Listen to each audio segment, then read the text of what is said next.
So this is part 2 of our yoga for hips, and this is a really nice, easy, well, I shouldn't say that. Different things are hard for different people, but there's less energy required in this. These are called, really dirty glasses, these are called restorative poses.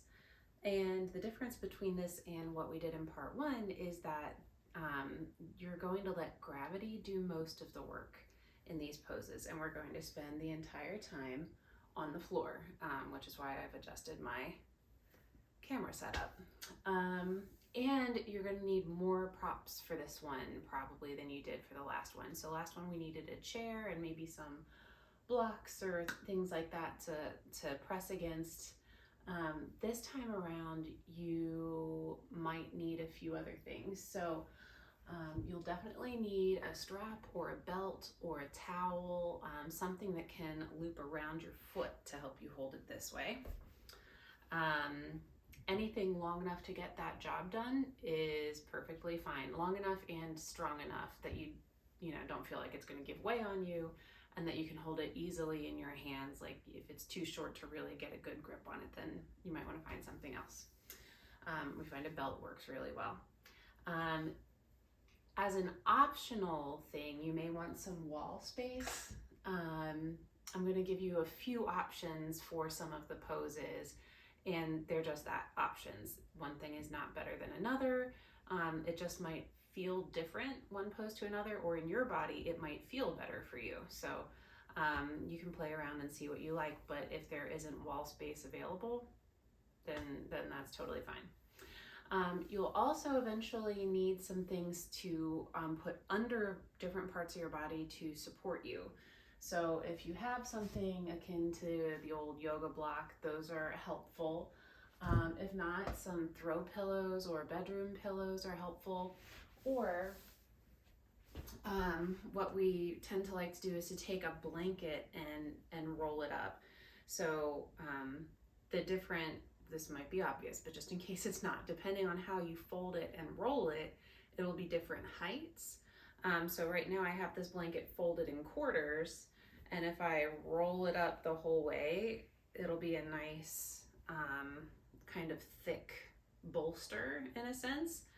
If I wanted it thinner, I could fold it in thirds or in half, or I could just unroll it part of the way and just let this bit be under my knees or my head or whatever I want.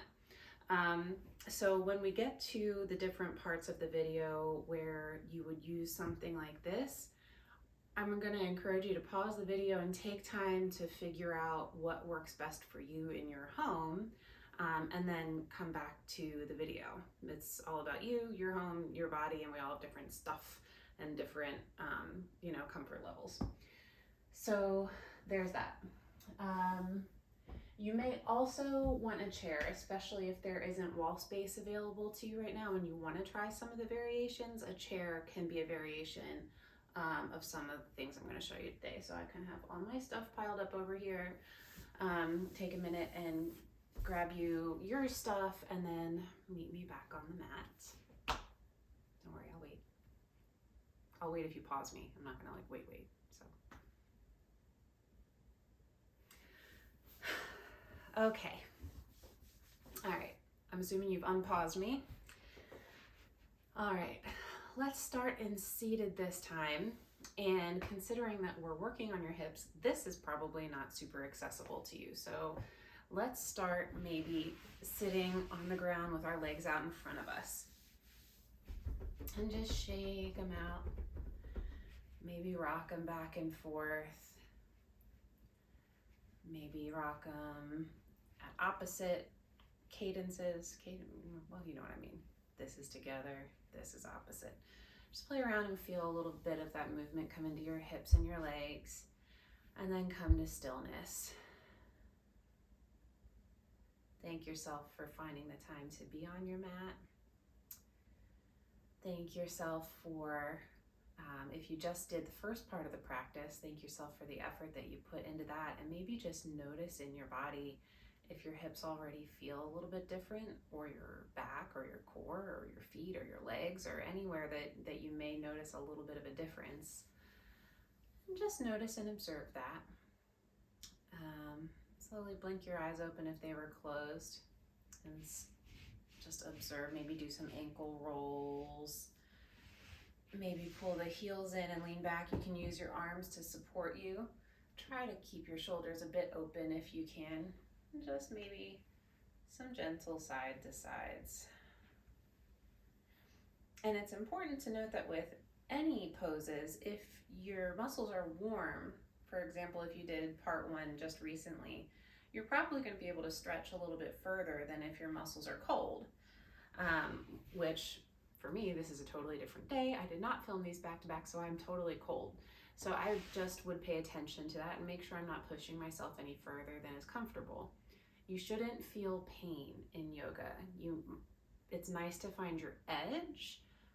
You may feel tension, you may feel stretching, you may feel something that sticks. You'll notice all of that stuff as you work things out in your body, but true pain you shouldn't experience. So if you're finding that anything causes you pain, back off of that, and either do something different, do a shallower version of that, or just skip it altogether if it doesn't feel good in your body.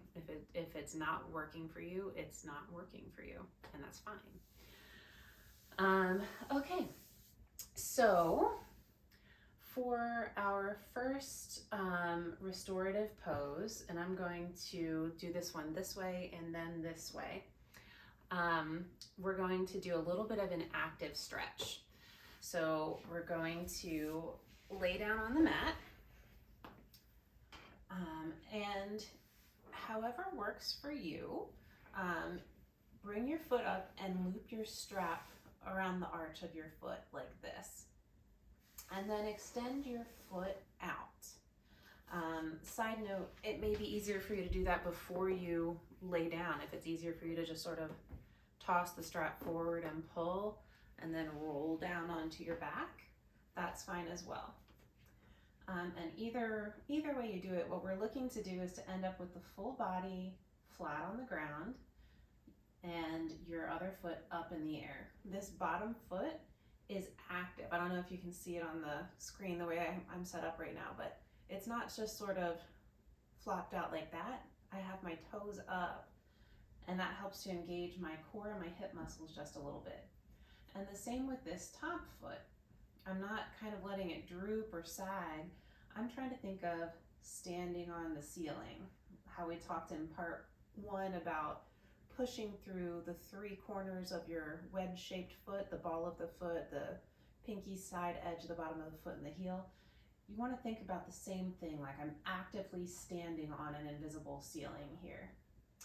And for you, my legs are really flexible. Many people don't have flexible legs, so you might be here with this, and that is totally fine. Other people may be way back here, so you just want to find your edge, find where there's tension but not pain, and go there, and just think about standing on an invisible ceiling. Now I'm going to take the strap and inhale, and then on an exhale, I'm going to move my foot to the opposite side of my body. So I go toward the big toe side of the foot. Inhale, I think that the angle of the ceiling moved with me. So now the angle of my ceiling is about, here. So I'm going to try to stand on that ceiling going this way, the way my leg is going. I'm going to inhale, my bottom toes are still pointed up. And I'm going to exhale, maybe I can take this leg over a little bit more. And we want to pay attention to, of course, the hips, because I can go really far over to this side if I let my hip roll. So see how it's coming up off the ground? I'm not getting a stretch in my hip that way, I'm getting a stretch in my back. So if I want to stretch my hip, I want to think of keeping my pelvis grounded, so essentially both hips, both booty cheeks on the floor, being strong in both my legs, and then with this grounded down, pulling just my leg this way. On an inhale, I stand taller through this top leg. On an exhale, I pull it a little bit further. On an inhale, taller, and on an exhale, further. Inhale longer, exhale. And as you keep breathing, on the inhale, try to get longer. And on the exhale, breathe into the tightness you feel wherever it is. It might be the outside of this hip. It might be in through the back of your leg. It might be through the knee or the IT band. Wherever it is, notice it and acknowledge it. It's not a bad thing. It's just telling you what's going on in your body. And send your breath there. Again, as much loving kindness as you have in you, send it to those tight and sticky spots. And we're going to be here for a few more breaths. I know it's uncomfortable. On the inhale, think of your ground toes going up, your lifted leg going out, and your core firmly holding your body to the floor. On the exhale, see if you can let some of the tightness go. Inhale, reaffirm the strength of your body, ground toes up, extended leg long, core holds you to the ground. Exhale, let go of some of that tightness. And you can stay here as long as you like. I'd say at least 5 breaths, more is great. But we'll come on up for now. So inhale that leg up. Pull it a little closer to your face if you can. Just for 2 breaths. Pushing up through that heel, pulling down through these toes. Inhale up through the heel, down through the toes. Exhale, drop your foot and lay flat on the floor. Shake those legs again. And close your eyes, arms at your side, and notice the difference between your right side and your left side. Where does it feel softer or more fluid or more open? Notice if you feel any residual pain. That's a sign that maybe you pushed it a little too far and next time you need to back off. All right, you're gonna stay where you are. I'm gonna switch so that you can see me do it from the side. All right, so you're doing exactly the same thing that you already did. You're gonna switch the strap and put it on your other leg. And we're gonna do this again. So gonna breathe in, exhale, bring this foot up as high as it works for you, where you start to feel tension in the back of your leg or your hip. So we might be down here. We might not, might be wherever, wherever feels comfortable. Breathe in, toes, grounded toes up, belly button to the navel, belly button to the spine, spine to the ground. Breathe in, exhale, pull that leg a little further towards you. Breathe in and breathe out. Cross that leg over toward the big toe side. Remember to try to keep your left hip down instead of rolling it over with your leg. Try to keep your hips level and grounded and pull just the leg over. Inhale that left leg long. Exhale, pull that leg over a little bit more. And you're going to keep doing that. Inhale the leg long and exhale, pull it over a little bit more until you find your edge. And I found mine, so I'm going to keep mine here. And once you find your edge, the work is inhale that leg long, exhale, make sure I ground my body down and send my breath to the place where it feels tight. Inhale long, exhale, release. Inhale long and strong, core on the floor. Exhale, release. And as you do feel it release, then maybe you can go even further. So the longer we sit with these stretches, the more that the muscles work through their tightness and the deeper maybe we can go. That'll certainly happen over time, over session by session as you repeat this, but you can even feel it happen within one session if if your body agrees with you. And if you don't get discouraged. It just needs a little bit of practice. All right, one more inhale here and exhale. Inhale back up. Exhale, draw that foot a little further towards your face. Inhale up through the heel.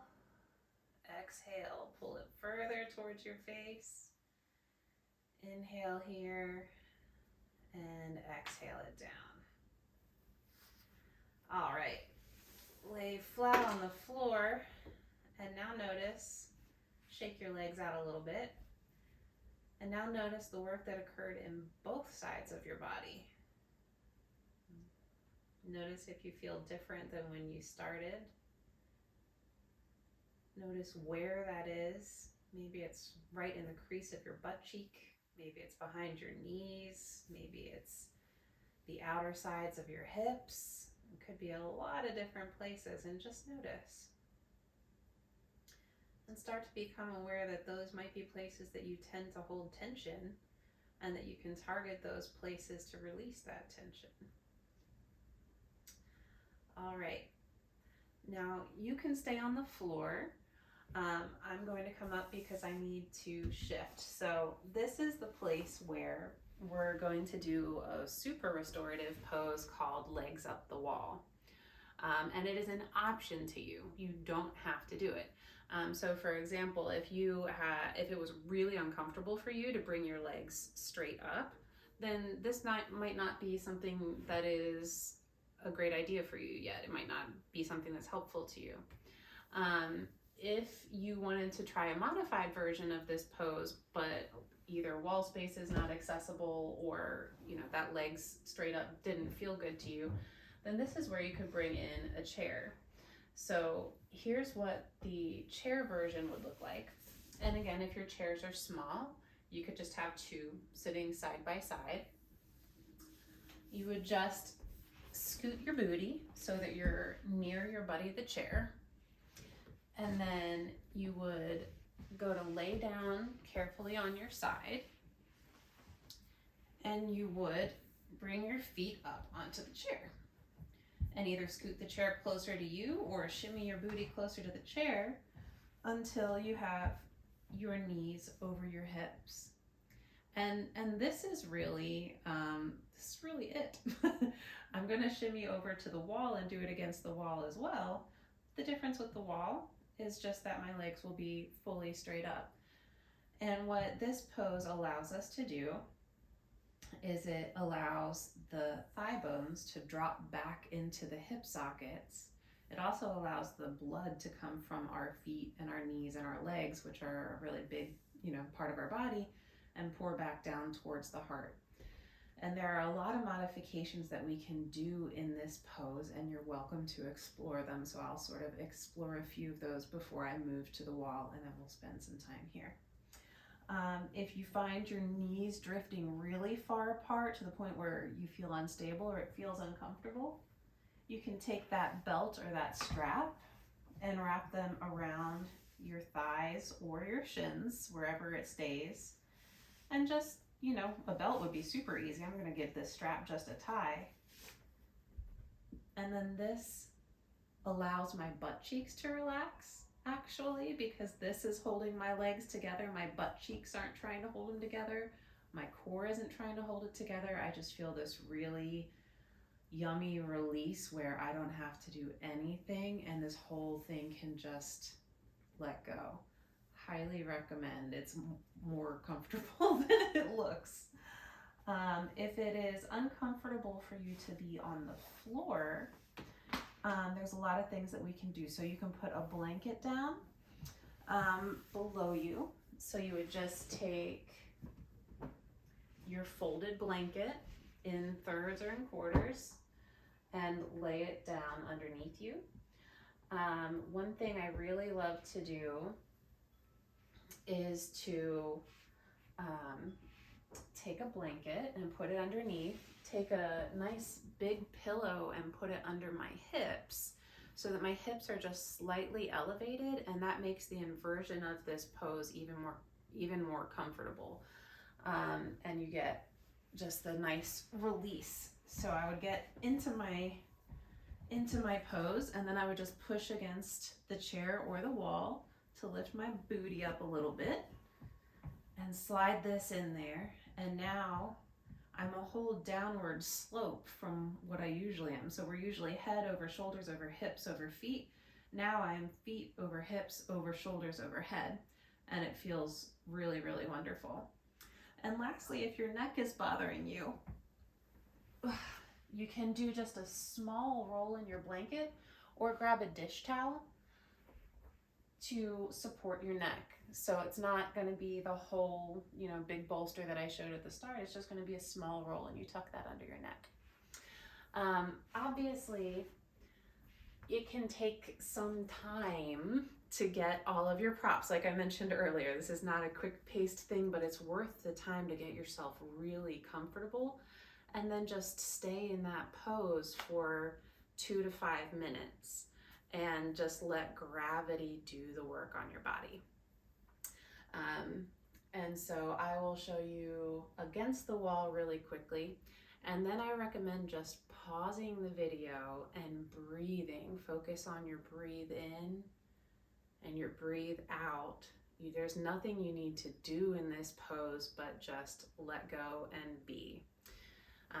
So to get into this pose against the wall, I'm going to shimmy up against the wall, lay carefully to my side, get my booty as close to the wall as possible, and roll over. And then my arms just come out to my sides like this, palms up, my shoulders are rolled under. And like I said, we're just going to breathe.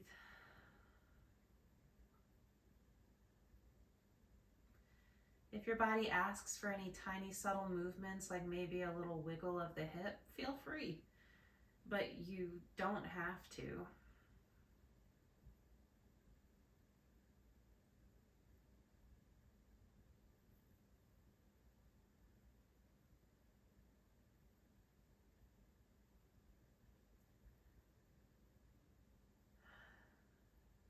All right, give that video a pause. Make sure you spend 2 to 5 minutes here, and then meet me for our final pose. When you come out of this pose, you want to roll gently onto your side and take 2 breaths here. Let your body come back to equilibrium. Let some of the blood come slowly back into your feet, and avoid a blood rush to the head when you go to sit up.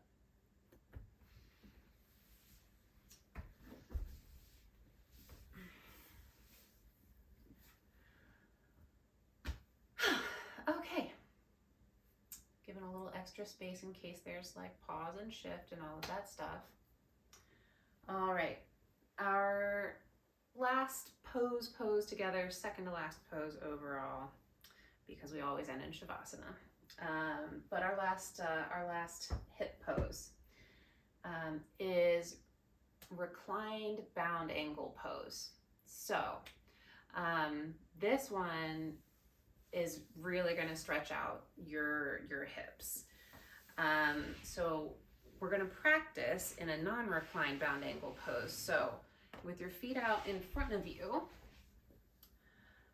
try bringing the soles of the feet together and bringing them in. So you're essentially going to butterfly stretch from PE class when you were little.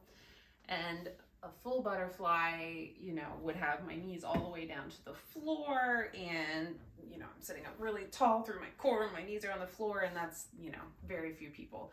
So I want you to find where your butterfly is, where your bound angle is. So think, there's 2 things that you're doing to increase the tension in the hips, and that is bringing the feet closer to your body and the knees closer to the ground. So I want you to find where you feel your edge, because you're going to stack your props to that edge. So where we're moving, and don't come with me yet, but where we're moving is to recline in bound angle. And like I said, you have options here as well. But the first thing you want to do is, now that you've found where your seated edge is, you want to figure out what kind of props are going to be best for under your knees, because we're going to put something under our knees on either side so our body can fully relax instead of feeling the full intensity of this pose. So for me, I'm going to use these. If you need to pause and figure that part out, pause and figure that part out. I'll pause a minute for the pause.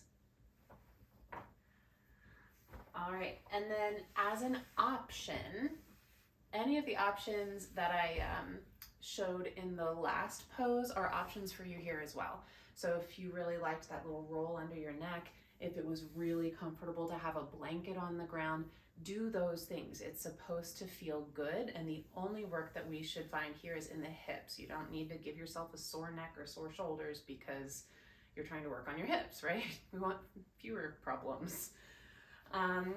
In addition to those options, you can choose to literally bind your feet or bind your ankles with your strap. This is helpful if you feel really, really tight and you feel like you can't quite keep your legs in this position without working really hard with your muscles. So again, we're trying to relax into this pose so we can let the strap do some of that work if we want to. So what you would do for that, and again, a belt works really great for this. So this piece is like my belt buckle. You can just wrap it around your feet like this, stick the belt through the belt buckle,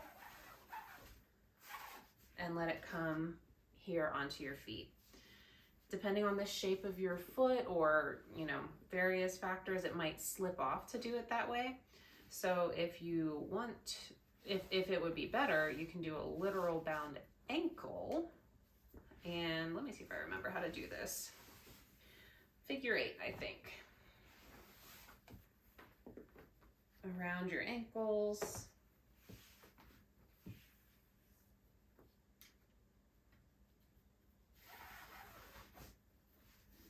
Okay, there. And that will really keep them together. So the first one, kind of quick and dirty, but might slip off depending on how much tension you're feeling or the shape of your foot. This one is definitely going to keep you together. You don't have to do either, just showing you options. All right, so what you're going to do is decide which of your props you're going to use. You're going to bring your knees up and you're going to roll down vertebra by vertebra. If you're using that strap, you're going to pull it in and you're going to place your props under your knees. And you're going to take your time to shimmy and shift and decide if that's enough support or not enough support. Again, you shouldn't feel pain. It's nice if you notice an edge. You definitely want to notice that something is going on here. But too much of the tension will cause your muscles to ball up. And that's sort of the opposite of what we're going for. So come to a spot that feels relatively comfortable, but that you notice the tension. Roll your shoulders down onto the floor. Again, if you're pulling the strap, keep some tension on that. If not, you can lay your hands by the side and just breathe. Notice the tension.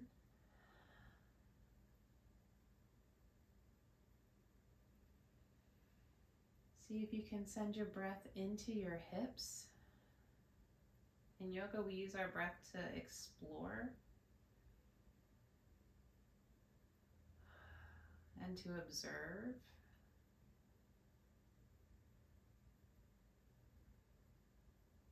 And to shine light.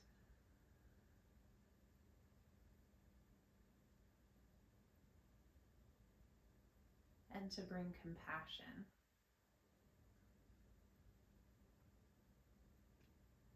We also link our breath to our movement, so as we breathe in, We tend to get taller and stronger when we're in standing poses, and in laying down poses, we just get fuller.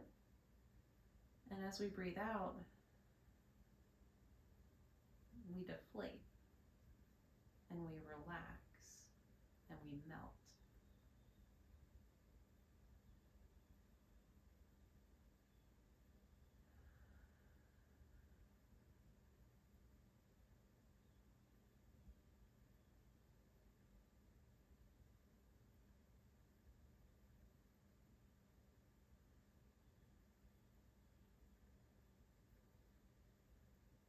And stay here as long as you like. Stay here as long as it feels good. I recommend at least 2 minutes.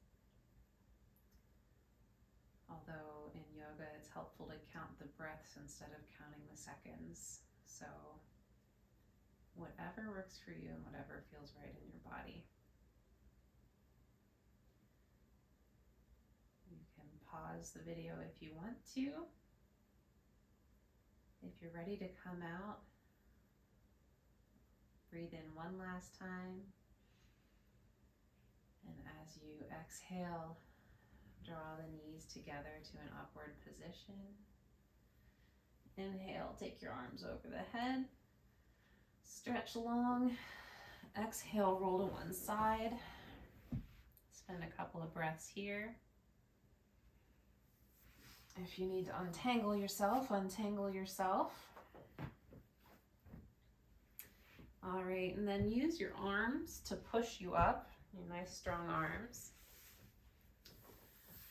And bring your legs out in front of you again, just the same way that we started class. And bounce them around again. See if you notice any difference. Roll them side to side. Go at the opposite cadence. And just notice. All right, the last thing that we do in any yoga class, which I did not do in part one, is a couple minutes of Shavasana. And Shavasana is corpse pose, and it's called that because you try to totally release. So in all of our other poses, no matter how restorative they were, there was something that was happening in our body or that we were encouraging to happen in our body. In Shavasana, we're just going to lay flat on the ground, on our backs, roll down. Take any last movements that you need to feel really good. I often like to kind of tuck my tailbone up and shake it out. I like to maybe knock my knees side to side. Sometimes I like a nice figure 4. Anything, if you feel any tightness in your body, if you feel any little thing that's going to just like niggle at you for the next minute or so that we lay here, address it. And then just breathe.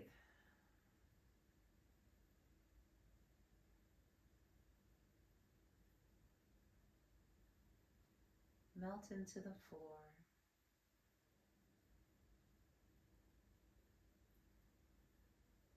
Allow yourself to just be.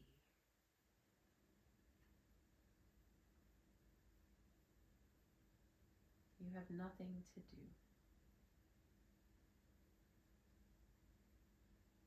Nowhere to be.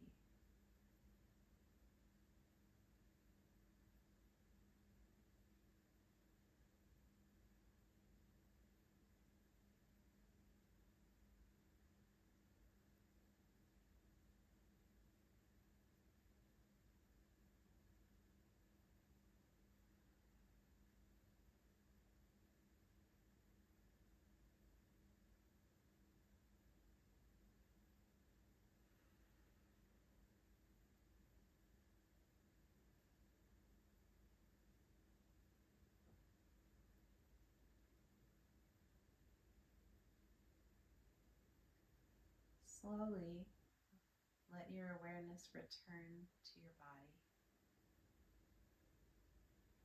Maybe bring a little movement back by wiggling your fingers and your toes. And then making circles with your wrists and your ankles. Draw your knees into your chest and give yourself a big hug. Maybe roll your hips side to side. And again, roll onto your side.